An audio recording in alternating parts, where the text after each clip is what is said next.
За време на празничен четврток, корисниците на Google Maps во Германија, Белгија и Холандија се соочија со сериозни проблеми во сообраќајот поради лажни извештаи за блокади на патиштата. Апликацијата прикажуваше затворени улици во Берлин, Хамбург, Франкфурт и други големи градови, што предизвика пренасочувања и вистински метеж на други локации. Полицијата во погодените градови изјави дека не може да потврди дека имало реални блокади, што ја доведе во прашање точноста на информациите. Слична ситуација се појави и во Белгија и Холандија, каде граѓаните пријавуваа хаотична навигација и доцнења.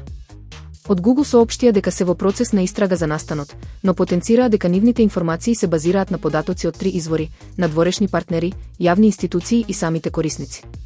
Компанијата нагласи дека овие извори заедно овозможуваат навремена и точна содржина. Ова не е прв пат да се случи сличен проблем. Претходно овој месец Google Maps погрешно пријави дека е затворен тунел во Тирингија. Грешката беше исправена дури откако полицијата го извести Google. YouTube ги засили мерките против блокирањето реклами, затворајќи ги дупките што ги користеа неколку екстензии и прелистувачи, вклучувајќи го Firefox. Корисниците кои се обидуваат да гледаат видеа со активен блокатор сега често се соочуваат со целосна блокада на репродукцијата. Платформата започна со тестови уште во 2023 година, но сега забраните се многу поригорозни. Доколку корисникот не ја стави страницата на бела листа или не го исклучи блокаторот, видеото едноставно не се пушта. Ова предизвика нов бран реакции, иако незадоволството не е толку силно како во почетокот.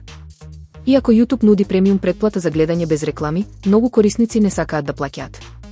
Сепак, компанијата останува доследна во напорите за монетизација преку реклами, дури и по негативните реакции. Интересно е што блокаторите на реклами се уште функционираат во некои региони како Југоисточна Азија и делови од Европа. Не е јасно дали YouTube таму се уште не ги вовел новите мерки или развивачите на блокаторите веќе се адаптирале на промените.